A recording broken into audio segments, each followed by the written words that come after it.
Hey everyone, welcome back to Six Sister Stuff. Today I'm sharing with you 3 Instant Pot or slow cooker freezer meals that are dump and go. So my name is Kristen Hills and I am one of the 6 sisters from the website sixsisterstuff.com. Now every Sunday we usually share an Instant Pot recipe with you or Instant Pot recipes with you. So today I am making some delicious dump and go freezer meals that can go in your Instant Pot or your slow cooker. So I'm gonna walk you through putting the freezer meal together and also walk you through cooking the freezer meal. So you'll see 3 different recipes made and cooked. All right, you guys are ready? Let's get cooking. All right, so the first freezer meal I'm making is cilantro lime chicken. Now, if you're gonna cook this from frozen, you're gonna cook it for 25 minutes, or if you're gonna cook it thawed, you're gonna do it for 20. Now, if you're gonna cook this in the slow cooker, you're gonna cook it for 6 to 8 hours on low. I would suggest going low on this one. So first you're gonna add about 2 pounds of chicken into your freezer bag. Now, I'm using tenderloins. You can use chicken breast. Just try and get it around 2 pounds or so. Next, you're gonna dump in a can of corn. Now, I left the liquid in the corn because we always like a little bit of liquid when we're cooking in the Instant Pot. Then you're gonna go ahead and get a can of black beans. Make sure that you rinse and drain it. Then you're gonna just dump it on top of your corn. On top of that, you're gonna add 1 can of your Rotel tomatoes. Now, I went ahead and left the juice in here too because, again, a little bit of liquid is great. Next, you're gonna add about 1 cup of your favorite salsa. I like to use Herdez salsa, but you can use whatever you want. Now, I've chopped up a half of an onion. Now, I only had a red onion available, and so that's what I'm using is a red onion. Then to give it that delicious cilantro flavor, I did about a half a cup of cut up cilantro. Now, you don't wanna forget the lime part of it, so you're gonna go ahead and add 2 tablespoons of lime juice. Now, you can use fresh limes too. Just don't hate me for using the jarred kind because it just makes my life easier, okay? Okay.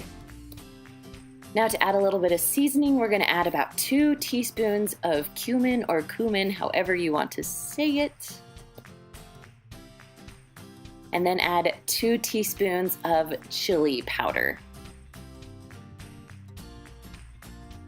And then I just added about a clove, or I guess 1 teaspoon of garlic. Now, you are welcome to add salt and pepper. I like to add salt and pepper after it's all done cooking so I can kind of taste how that comes together, but you can add it now if you want to. So right now we're just gonna close it up. Make sure you're gonna suck all the air out of it so it will freeze well. And there is a lot of food here. It feeds about 6 to 8 people and it freezes easily after you've already cooked it too. So win-win for everyone. All right, we are all done here, so I'm just gonna close it up and stick it right into the freezer. So I love dump and go freezer meals because you literally get to dump the whole entire thing in and then cook it. It makes life so easy. Now, I usually like to make 2 or 3 recipes of the same recipe at the same time because it's just so easy throughout the month. So go ahead and put the lid on. Go ahead and make sure that the seal is tight. And you're gonna turn that little knob to sealing, not venting. Go ahead and push the pressure cook button or the manual button, and we're doing 25 minutes because my chicken is frozen. If it's all the way thawed, you can do 20 minutes. Now, when the timer is all done, go ahead and turn that little knob to venting. When all the pressure's out, you can lift your lid up, and I'll just warn you right now, it smells amazing. That cilantro, oh, so good. Now, if you've been watching this channel for a little while, you know that I love using bear paws to cut up my chicken. It's just easy for me. So I'll put a link in the description for you of those bear claws. They literally are my favorite and I use them all the time. All right, so when your chicken is all shredded, go ahead and put it right back into your Instant Pot. You want kind of the inside of the chicken to also have a chance to get those juices around it. And then my favorite thing to serve this on is tortillas. I love some type of chicken taco. So I just put this on a mini tortilla and then you can add all the ingredients that you guys like on tacos, like sour cream, tomatoes, avocados, more cilantro, whatever you guys like, go ahead and put it on. Oh, and cheese. You can't forget cheese. Anyways, I like to put all the toppings on the table so the kids can kind of pick and choose what they want on top of their tacos. All right, I hope you guys like this recipe. Let's move on to the next one. All right, so the next recipe is Italian steak marinara sauce, and it's amazing. This one I'm gonna actually serve on some zucchini, but you can serve it on rice, on potatoes, on literally whatever you want would be delicious. So it cooks in the Instant Pot for 7 minutes, or you can do it in your slow cooker on 3 to 4 hours on low. And if you love freezer meals, I finally invested in one of these stands and it was the best thing I ever did. So if you're doing freezer meals, go ahead and grab one of these. I'll put a link in the description for you.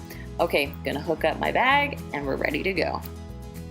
All right, so we need some cut up steak. Now I like to use these packages of steak. I need 2 pounds, so I needed 2 bags full of them. You can also cut up your own steak, have it cooked, ready to go, because it will make it a whole lot easier. All right, here we go. All right, so this is pre-cooked steak that is frozen, so I'm gonna go ahead and dump both bags into the freezer bag. Next, I cut up an onion into kind of, I don't know, medium-sized chunks and just dumped it in. Next, you're gonna add about 2 cups of fresh spinach. I highly recommend using fresh because using the frozen stuff just doesn't taste as good. So fresh spinach in there. Then you're gonna add 1 teaspoon of Italian seasoning. On top of that, you're gonna add 1 teaspoon of basil.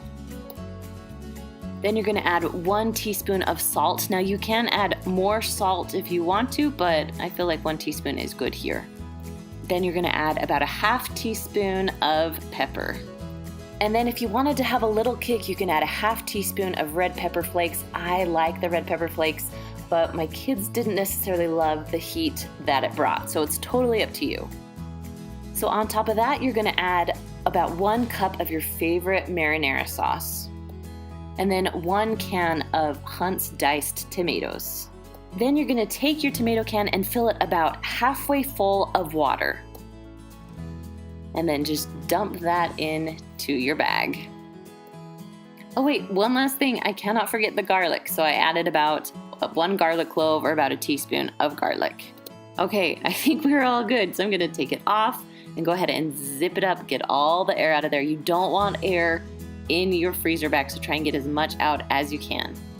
Now there should be enough liquid in there to pressurize. If you're a little nervous or if it's really frozen, you can always add another half a cup of water and then push the saute button when it's over just to get that extra liquid out. But it's always better to have a little too much liquid than not enough so you won't get that burn notice.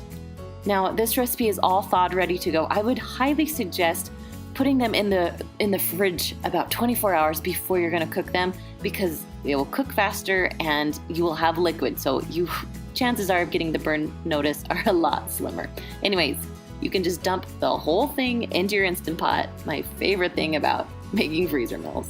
Then you know the routine, go ahead and put the lid on, make sure that it's on correctly. Turn that little knob to sealing, not venting. Then you're gonna push the pressure cook or manual button, and we're just going to 7 minutes because my steak is already cooked. It only needs to cook for 7 minutes. Same with frozen. If it's frozen, still cook it for just 7 minutes because the meat is already cooked. When it's all done, go ahead and turn that little knob to venting to let all the pressure out.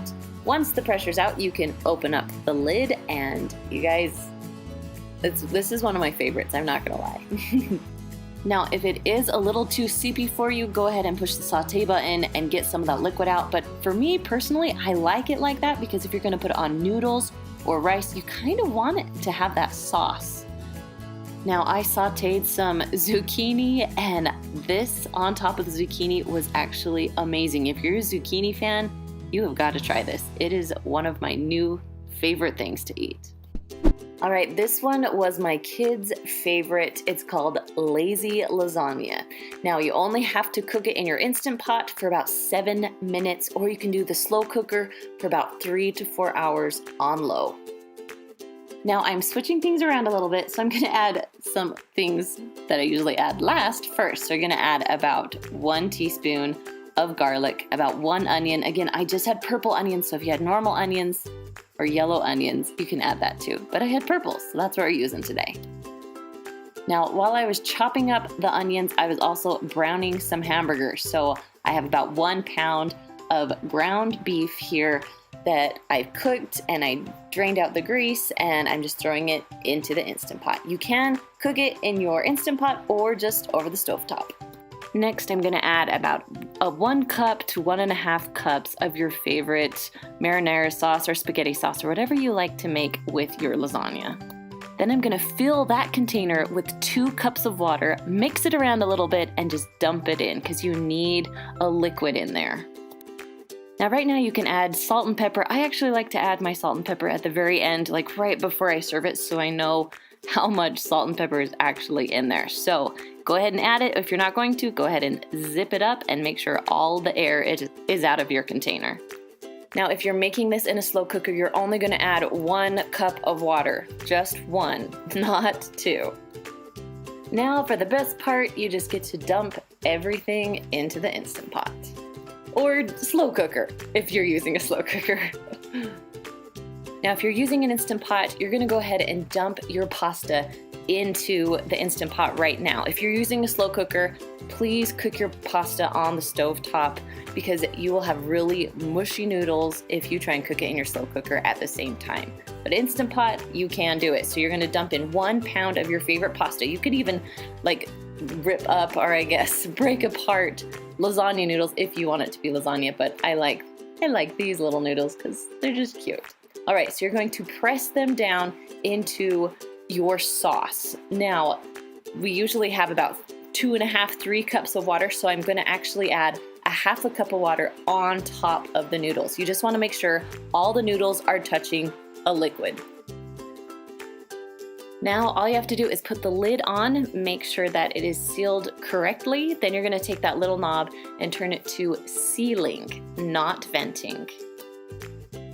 Go ahead and push the pressure cook or manual button, and then we're just going to 7 minutes.